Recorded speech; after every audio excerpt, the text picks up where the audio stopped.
I received Mama Ella's death certificate in the mail, and as you can see, the information on the document was extremely limited. Yes, it did give me the mother's name, but it did not give me the father's name, which is what I was really seeking. But what bothered me about the document was a couple things. It wasn't so much that the name was blank, it was why it was blank. My grandmother's father was the informant. And I thought that was strange because I felt like my great grandmother was the daughter of the deceased.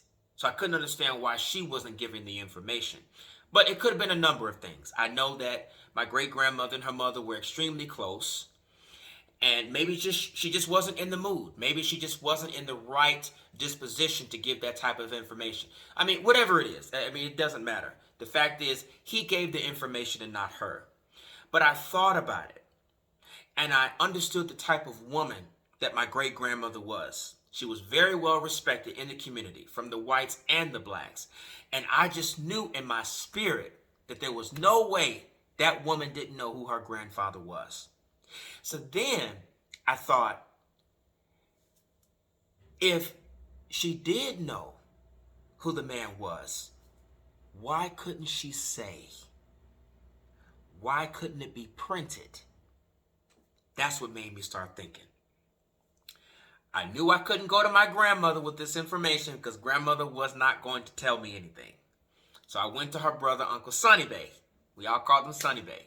He was the one that would pretty much give me the lowdown, talk about these secrets. And I told him what I found.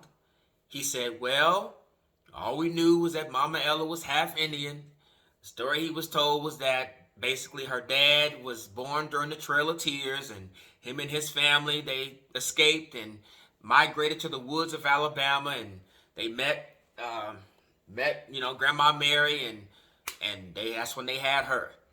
And his identity was never known because he wasn't in the records because he was an Indian, and that was the story.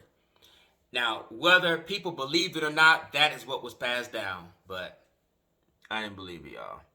I didn't believe it. Okay? It just didn't sound right. So then I called my Uncle Matthew. And I told him what I had found, told him about the document, and of course he couldn't tell me who the man was either, but he directed me to somebody that could. So we did a three-way call. We called my other uncle, John Hubbard Spencer. And John Hubbard actually lived around his grandmother, so he felt that he would have more information. So when we started talking, I introduced myself and told him what I was trying to do, and I just came flat out and asked him. I said, Uncle John, I am trying to find out who Mama Ella Eatman's father is.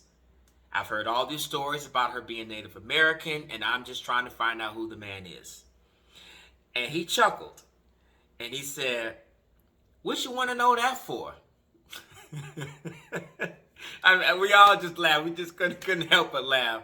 And Uncle Matthew reiterated that he's trying to do a family history, so he's talking to all the elders and documenting information. He said, come on, John, he's trying to figure this out, and I need you to help him.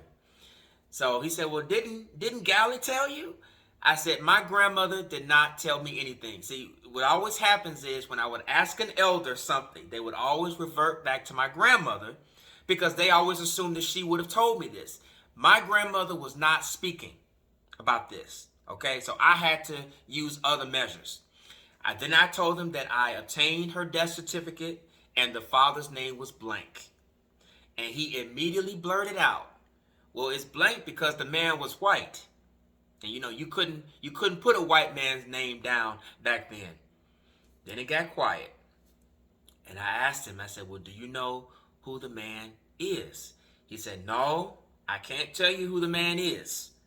But I can tell you who she was related to.